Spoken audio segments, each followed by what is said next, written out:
سنا ہم نے، میں ذرا کم پڑھا لکھا آدمی ہوں، لیکن کسی نے سنایا مجھ کو کہ ایک بہت ہی جھنڈا لٹک قسم کے سینٹر کے منسٹر، انہوں نے کہا ہے کہ مسئلہ سپریم کورٹ، مسئلہ جو ہے وہ یونیفارم سول کوڈ کا نہیں ہے۔ ارے مسئلہ تو تمہارے پیٹ میں صدیوں سے مروڑ دے رہا ہے یہ مسلم پرسنل لا کا، اور اس کی دلیل یہ ہے کہ تمہارے مینیفیسٹو کے اندر یونیفارم سول کوڈ کے نافذ کرنے کی بات بطور وعدہ لکھی ہوئی ہے، اور وہ آج سے نہیں ہے، زمانے سے ہے۔ اور کیوں ہے؟ میں لک چھپ کر بات نہیں کرتا ہوں، سیدھی سیدھی بات کرتا ہوں، مولوی ہوں، مسلمان ہوں، صاف ستھری بات کرتا ہوں، چاہے بری لگے چاہے بھلی لگے، اور آپ کو ہی بری لگے گی تب بھی میں کہوں گا۔ بات کیا ہے، وجہ کیا ہے؟ یہ جو شدت پسند ہندو ہیں جن کی تعداد بہت تھوڑی ہے، ان کو ایک درد ہے، اور درد یہ ہے کہ اس ملک میں مسلمانوں کا آئلی قانون تو محفوظ ہے اور اس کی بنیاد مذہب ہے، لیکن اس ملک میں ہندوؤں کا مذہبی قانون محفوظ نہیں ہے۔ جو سچی بات ہے وہ یہی ہے، یہ کسک ان کے دل کے اندر موجود ہے، اور اسی کسک کی بنیاد پر اندر سے شیطان ڈھونس مارتا ہے کہ مسئلہ کھڑا کیا جائے یونیفارم سول کوڈ کا، مسئلہ کیا جائے مسلم پرسنل لا کو بدلنے کا، اور پھر جو چیز ہندو کوڈ میں اور ہندو ایکٹ کے اندر اسلام سے لی گئی ہے، اسی کو بنیاد بنا کر، یا آج کل کی زبان میں اسی کو مدعا بنا کر کے اسلام پر بھی حملہ ہے، مسلمانوں پر بھی حملہ ہے۔ انہیں یہ درد ستا رہا ہے کہ مسلمانوں نے اپنا قرآنی قانون، حدیث والا قانون تو محفوظ رکھا، ہمارے قانون محفوظ نہیں ہے جو ہمارے دھارمک قانون ہیں۔ اور یہ پنڈت جواہر لال نہرو نے ہندو میرج ایکٹ، ہندو ڈائیورس ایکٹ، ہندو مینٹیننس ایکٹ 1954 اور 1956 میں لاگو کر دیا۔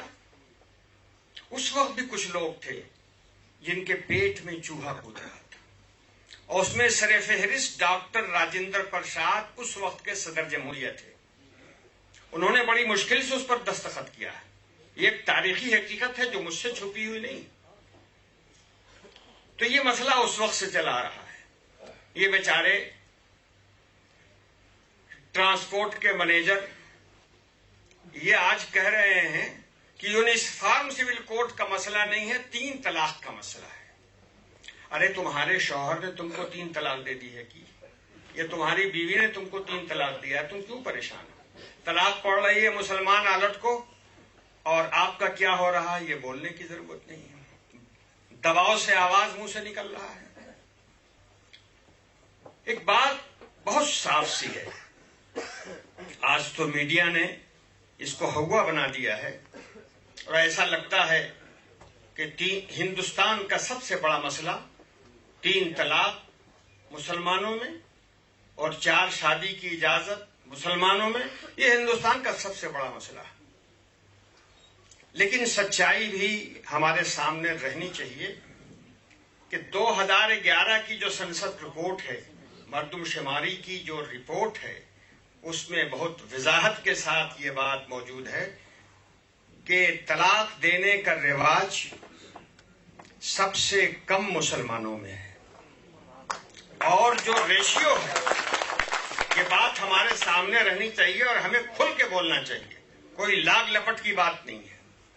طلاق کا تناسب مسلمانوں میں سب سے کم ہے، چاہے 3 دے 2 دے 1 دے، سب سے کم ہے۔ یہ جو پروپیگنڈا کیا جا رہا ہے کہ مسلمان عورتیں بیچاری ہیں طلاق کی بنیاد پر، تو جہاں طلاق زیادہ ہے وہاں کی عورتیں کیا ہیں، یہ بھی سپریم کورٹ کو طے کرنا چاہیے۔ اور ابھی جو ہمارے فاطمی صاحب نے فرما دی ایک بات، وہ بھی لاکھ روپے کی بات ہے کہ پرسوں تو ہمارے محترم سمجھ ہی گئے ہوں گے آپ، انہوں نے لکھنؤ میں فرمایا ہے کہ بھارت کی ناریوں کے مان اور سمان اور ادھیکار کی رکشا کی جائے گی، ارے پہلے تم اپنی ناری کا تو رکشا کرو. کہاں کی سمان اور کہاں کا مان وہ تو بعد میں ہوگا. یہ جو تم گن کر کے پچھلے 36-38 سال سے ایک ناری کا اپیکشا کر رہے ہو, اس کو تو پہلے بند کر لو, پھر پورے بھارت کی فکر کرنا. تو صاحب یہ جو تناسب ہے, جو میرا بیان کیا ہوا نہیں ہے, یہ جو ٹی وی پر کرائے کی عورتیں آتی ہیں, 90% مسلمان اور 92% مسلمان اور 80% مسلمان, اور مسلمان عورتیں طلاق کے خلاف ہیں, اسلامی طریقے طلاق کے خلاف ہیں. یہ جو کہا جاتا ہے ٹی وی کے اوپر, وہ انشاءاللہ بہت جلد سمجھ میں آ جائے گا کہ 90% کدھر ہے اور 0% کدھر ہے. دستخطی مہم چل رہی ہے, اس میں عورتوں کی بھی دستخط لاکھوں تک پہنچ چکی ہے, سمجھ میں آ جائے گی. جو کہتے ہیں کہ 90% مسلمان طلاق کے طریقے کے خلاف ہیں, وہ گنتی کہہ رہی ہیں کہ 50,000 دستخط جمع کر لیے. کہاں سے؟ ملائے اعلیٰ میں جمع کیا. کہاں سے دستخط لیا ہے؟ جہنم نمرود سے دستخط. ارے کہاں آپ نے 50,000 جمع کر لیا؟ اور آپ نے 50,000 6 مہینے کی ایکسرسائز پر, میں یہ نہیں کہتا کہ 9 مہینے کی ایکسرسائز, 6 مہینے کی ایکسرسائز پہ جمع کیا ہے, تو ہم 6 گھنٹے کی ایکسرسائز پر 50,000 دستخط دکھا دیں گے, کوئی مشکل نہیں. آپ حضرات اگر زندہ ہیں تو دستخطوں کی کوئی کمی نہیں انشاءاللہ. تو میں یہ کہہ رہا تھا کہ طلاق کے ریشیو کی بات کی جاتی ہے. اگر طلاق ہی اور طلاق کا مسئلہ ہی مسلمان مردوں کی زیادتی کا مسئلہ ہے, تو پھر ہندو عورتوں کی زیادتی, جنہاں زیادہ طلاق پڑ رہی ہے, وہاں ہندو مرد کیا کر رہے ہیں یہ دیکھنا ہوگا. پوزیشن یہ ہے, اور میں مذہبی اعتبار سے جو تناسب ہے طلاق دینے والوں کا اور ایک سے زیادہ نکاح کرنے والوں کا, وہ میں سینسس رپورٹ کی بات کہہ رہا تھا کہ پوزیشن یہ ہے کہ سب سے زیادہ طلاق دینے والے ہندو مرد ہیں. مگر ایک مشکل ہے, بہت بڑی مشکل ہے, ہندو میں کوئی طلاق دیتا ہی نہیں. ہاں میں سچی بات کہتا ہوں, وہ وہاں کہا ہوا ہے سینسس رپورٹ میں کہ سب سے زیادہ طلاق کا رواج ہندوؤں میں ہے. لیکن ایک عجیب بات ہے, اور میں کبھی کبھی سوچتا ہوں, مدرسے کا مولوی ہوں, چھوٹی سوچ کا آدمی ہوں, تو میں کبھی سوچتا ہوں کہ طلاق دینے کا حق تو شوہر کو ہوا کرتا ہے, نہ بھائی کو ہوتا ہے, نہ باپ کو ہوتا ہے, نہ بہن کو ہوتا ہے, نہ ماں کو ہوتا ہے. تو یہ جو سسٹم ہے گورنمنٹ کا طلاق کا, اور ہندو ڈائیورس ایکٹ کے اندر اور اسپیشل میرج ایکٹ کے اندر جو طلاق دینے کا حساب کتاب ہے, وہ کس کے پاس ہے؟ وہ کون سا شوہر ہے طلاق دیتا ہے؟ تو مجھ کو بڑی تحقیق کے بعد محمود صاحب ایڈوکیٹ نے بتایا کہ ایک شوہر تو وہ ہوتا ہے جو شادی کرتا ہے, جو جورو کو رکھتا ہے, اور دوسرا شوہر وہ ہوتا ہے جس کو مجسٹریٹ کہتے ہیں, وہ طلاق دیتا ہے. ہاں بالکل صحیح بات ہے, میں کوئی تفریح نہیں کر رہا ہوں, بالکل قانون کی بات ہے, لیگل بات ہے. میں مدرسے کا مولوی ہوں, لیکن تھوڑا بہت قانون میں نے بھی سنا ہے. یہ پوزیشن ہے. تو طلاق وہاں فلانے دیتے ہیں, بیوی ہماری, اور طلاق حضرت دامت برکاتہم دے رہے. سبحان اللہ.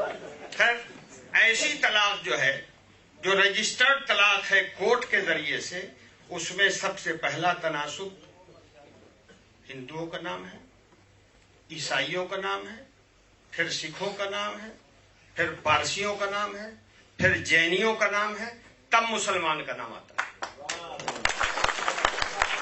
اور 3 طلاق میں بھی یہی معاملہ ہے. 3 طلاق تو چھوڑیے, 3, 1, 2 سب ملا کر کے بھی مسلمان بیچارے کمزور, کہاں دوسری قوموں کا مقابلہ کر سکتے ہیں؟ وہ تو کمبخت طلاق میں بھی مقابلہ نہیں کرتے. یہ پوزیشن ہے. اور پھر اسی طرح 4 شادی کا معاملہ, اسی تناسب کے ساتھ 4 شادی کا معاملہ کہ مسلمان اس میں بھی پیچھے. اور ایسا محسوس ہوتا ہے, جو پروپیگنڈا آج کل ٹی وی اور مختلف ذرائع سے کیے جا رہے ہیں, تو ایسا محسوس ہوتا ہے کہ ہر اب مسلمان پہلے تو اپنے کندھے پر 2 کندھے پر 4 بیویوں کو بٹھائے رکھتا ہے, اور پھر 3 طلاق دے کر کے ایک کو اتارتا رہتا ہے, اور ایک رہ جاتی ہے جو سر پر بیٹھتی ہے. یہ پوزیشن ہے. ایسا محسوس ہوتا ہے, اتنا پروپیگنڈا. اور سچائی جو گورنمنٹ کی رپورٹ کے مطابق ہے وہ یہ ہے کہ 1 سے زیادہ شادی مسلمانوں میں سب سے کم, طلاق مسلمانوں میں سب سے کم، اور یہاں یہ پروپیگنڈا ہے کہ لاکھوں کروڑوں عورتیں، یہ کہا جا رہا ہے، اخبارات میں نکل رہا، لاکھوں کروڑوں عورتیں جو ہیں طلاق کی وجہ سے پریشان ہیں، مردوں نے چھوڑ رکھا ہوا۔